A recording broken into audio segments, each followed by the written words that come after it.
नाज़रीन, drama serial मनचौकी की आने वाले एक साथ में दिखाया जाएगा कि इब्राहिम और आलिया अपने भाई के घर आ तो गई थी, लेकिन आलिया का भाई और उसकी भाभी काफी परेशान हो जाते हैं कि ये कैसे इस तरह मुंह उठाकर आ गई। और जब आलिया ने सारी हकीकत बताई कि उसे तो शबीर ने तलाक दे दी है और हलाला के लिए उससे इब्राहिम से निकाह भी हो चुका है, तो उसके भाई और बहन इस कहानी पर यकीन ही नहीं कर पा रहे होते। और फिर उसकी भाभी उसकी सास को बुला लेती है फोन करके और कहती हैं कि आपकी बहू हमारे घर आई हुई है और इसे आकर ले जाएं। तो उसका भाई कहता है कि तुमने ये सब कुछ क्यों किया। तो उसकी बीवी कहती है कि ये सिर्फ झूठी कहानियां हमें सुना रहे हैं, कोई निकाह नहीं हुआ और ना ही कोई तलाक हुई है, ये दोनों एक दूसरे की मोहब्बत में एक दूसरे के साथ भाग कर आए हैं। तो उसका भाई कहेगा कि नहीं, ऐसा नहीं हो सकता, मेरी बहन इतना बड़ा झूठ नहीं बोल सकती और हो सकता है कि शबीर की माँ को पता भी हो, शबीर की माँ यहाँ पर आ भी जाए लेकिन वो शबीर को नहीं बताएंगी। और आलिया उनसे कहेगी कि आप प्लीज शबीर को हमारे बारे में ना बताइएगा और मैं यहाँ पर रहना चाहती हूँ, सुकून से रहना चाहती हूँ और मैं शबीर के साथ नहीं जाना चाहती।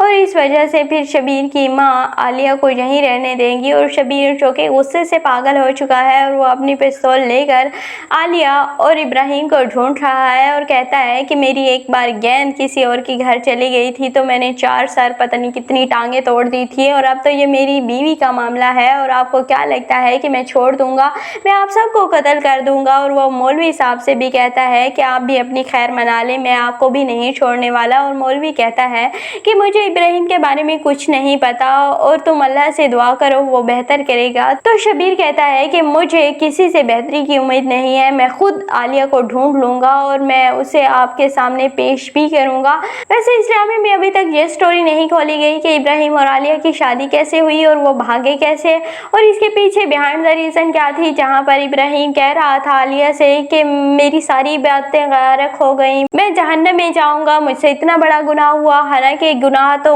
हमारे नजरों में तो कोई गुनाह नहीं हुआ, अभी कुछ और स्टोरी बाकी है जो कि सस्पेंस में है, वो बाद में खोली जाएगी तो उससे अंदाजा होगा कि इब्राहिम और आलिया ने ऐसा क्या गुनाह किया जिस वजह से इब्राहिम काफी ज्यादा गमज़दा है और वो आलिया को कभी भी अपने काबिल नहीं समझता। और आलिया जब कहती है कि वो तो मुझे अपने काबिल ही नहीं समझता, और इब्राहिम भी कहता है कि जब आपने मेरा हाथ थामा तो मैं मुअज़्ज़ज़ हो गया, इससे पहले मेरी कोई औकात नहीं थी। आपको क्या लगता है कि इब्राहिम और आलिया के दरमियान ऐसा क्या हुआ होगा, कमेंट सेक्शन में ज़रूर बताइएगा। और अगर वीडियो अच्छी लगे तो वीडियो को लाइक और चैनल को सब्सक्राइब करना बिल्कुल भी मत भूलिएगा।